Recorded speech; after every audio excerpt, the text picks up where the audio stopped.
Yeah, you look at the race off pit road. Kyle Larson able to grab a spot, as is there, lift the hood. Brad Keselowski. Let me know if it's a radiator or oil cooler. And a problem for the 20 of Kenseth. Oh, they're going behind the wall. You heard on the radiator, or on the radio, is it the radiator or the oil cooler? So there must be a leak of some sort. You see the nose crushed in right here. I think it happened coming to pit road, didn't it, Jeff? The mechanical. Pull it over here behind the wall. It almost had to. I saw everybody bottled up on pit road. You see the safety trucks on pit road. Yeah, the ambulance stops right at the commitment line. That's just a miscommunication. I don't know if NASCAR told them to roll, or if they rolled by themselves and pit road was open. Normally pit road would not be open with the rescue squad there, but you can see right here they have no idea he's supposed to be that he's going to be there. He's not supposed to be there. He shouldn't be there. All right, thank you, Jack. Well, the pace car, we understand, has been stolen. The officials are not driving this thing, and somebody has actually gotten in the pace car and stole it. There are at least 2 policemen on motorcycles, plus this car, that are pursuing the pace car right now. And up till now, the pace car has not been caught. They've created a roadblock there coming off of turn number 4, head towards the tri-oval, and we think there is some unusual drama occurring here. Let's see what happens when he gets to the roadblock. Will he try to go through it, or will he stop and be captured? And I guess he's going to stop. Well, this is certainly a... Well, I've heard the story of that man who makes a living by going around crashing parties, but this is certainly a first. And you can see the crowd standing and applauding the officials who finally have captured this thief. It has been a bizarre day. We underwent a period of about 10 minutes where the track was without power. At least many of the significant points, including the press box, our broadcast facilities, as well as the public address, had no power. Stenhouse Jr. doing a little bit of work on that 17 when he got into the tire barriers. And we've been talking about the race car drivers having trouble with this track. How about the pace car driver? So we are going to assume this is Brett Bodine just because it's fun. And to mess he's with normally the Bodine pace car driver. Yeah, I hadn't seen that very often. Brett out there digging, trying to make something happen. Wild ride with Brad Knopfsinger. After the checkered flag in the open, he cut a tire and went careening across the infield. The car arced right through the gate and hit the pace car. Security guard Donald Ivey suffered a broken ankle in that mishap, which saw Knopfsinger unable to steer his bent-up race car. First pace car driver did a good job of backing out of the way so that Brad could hit the second one. Well, this is not the winner. I've never been wrecked by a wrecker. Natalie Decker they're trying to push Natalie Decker off the track after being involved in an incident, and then they just her onto it. I think she wanted to turn on the pit road, and the record driver didn't realize that, and she was trying to hit the brakes, and He was on the gas. he was on the gas. Yeah.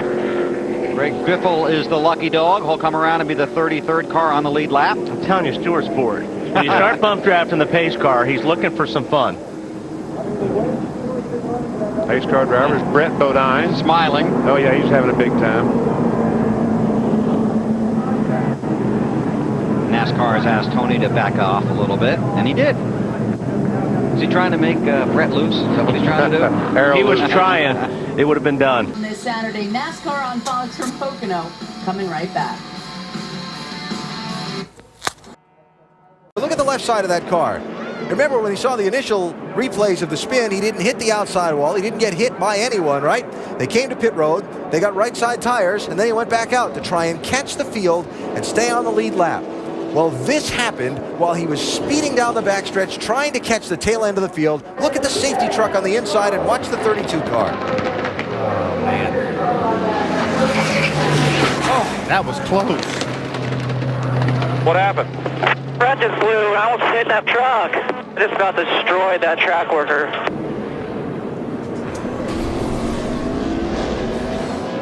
And now, Matt DiBenedetto and Jeb Burton, oh gosh, got turned around by a track truck. Holy smoly. Well, I guess when you're trying to get into your pit. The sweeper's a weeper.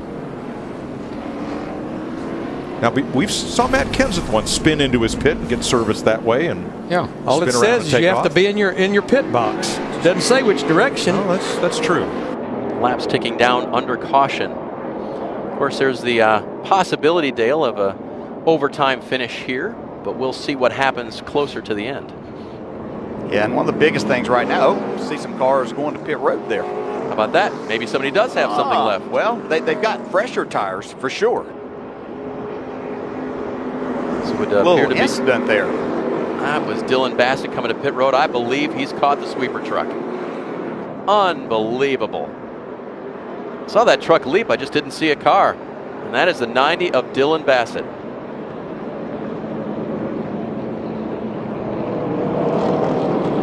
So on pit road, Riley Herbst, Zane Smith, Tyler Reddick, Justin Allgaier.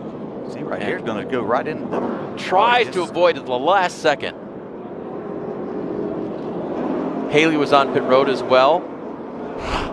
See, Greg Galding made it around there to pit road, and what a crushing blow for Bassett. All that happened on lap 2. And now, under caution, Juan Pablo Montoya has crashed and gone aflame.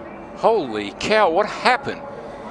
We just got a report that he was complaining about a bad vibration in every gear. No, Larry, he just slammed into the jet dryer. I think he slammed into the jet dryer. They're trying to clear debris off the racetrack, and the car brakes, won't steer, and he slides up the track and into the back of that surplus helicopter jet engine on a trailer used to dry the racetrack. Larry, Mike, I saw sparks coming out from the car as if it had a tire down or something. What an incredible turn of events. I've never in my life. Oh my gosh. And all that spilled jet fuel found something hot to ignite it. And the safety truck getting the debris off of the track, actually involved in a little bit of an incident. The 95 hits the safety truck.